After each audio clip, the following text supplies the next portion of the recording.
वालेकुम वरहमतुल्लाहि वबरकातुहू। मुअज़्ज़ज़ सामीन नाज़रीन, नए पैगाम के साथ खालिद महमूद आपकी खिदमत में हाज़िर है, इस यकीन से और इस तयक्कुन से कि आप समाअत फरमाएंगे ये पैगाम और दूसरों तक शेयर करेंगे। जो नए मेरे यूट्यूब चैनल पर आने वाले हैं, समीम क़ल्ब से और दिल की गहराइयों से उनको खुश आमदीद, और उनसे गुजारिश है कि मेरे यूट्यूब चैनल को सब्सक्राइब करें, बेल आइकॉन को दबा दें ताकि नई आने वाली वीडियोज़ आप तक पहुँचती रहें।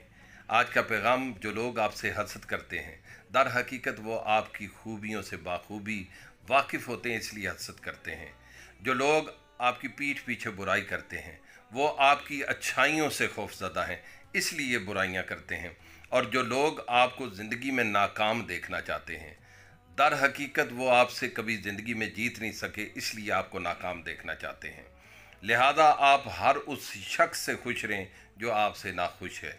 3 तरह के एहसान दूसरों पर ज़रूर करें कि अगर आप किसी को नफ़ा नहीं दे सकते तो नुकसान न दें, किसी को सुख नहीं दे सकते तो दुख ना दें, किसी की तारीफ़ नहीं कर सकते तो उसकी बुराई मत करें।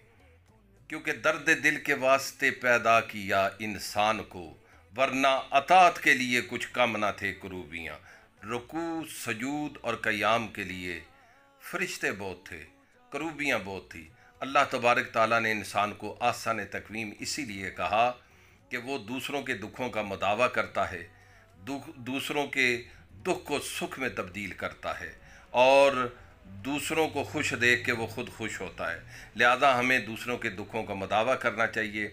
इस मुख्तसर सी वीडियो को, इस मुख्तसर से पैगाम को दूसरों तक शेयर करें। अल्लाह तबारक ताला आप पर आसानियाँ फ़रमाए, आसानियाँ बांटने की तौफ़ीक अता फ़रमाए। मुझे अपनी दुआओं में याद रखिएगा, आपकी दुआओं का तलबगार हूँ। अल्लाह तबारक ताला आपका और मेरा हामी नासिर। अल्लाह ने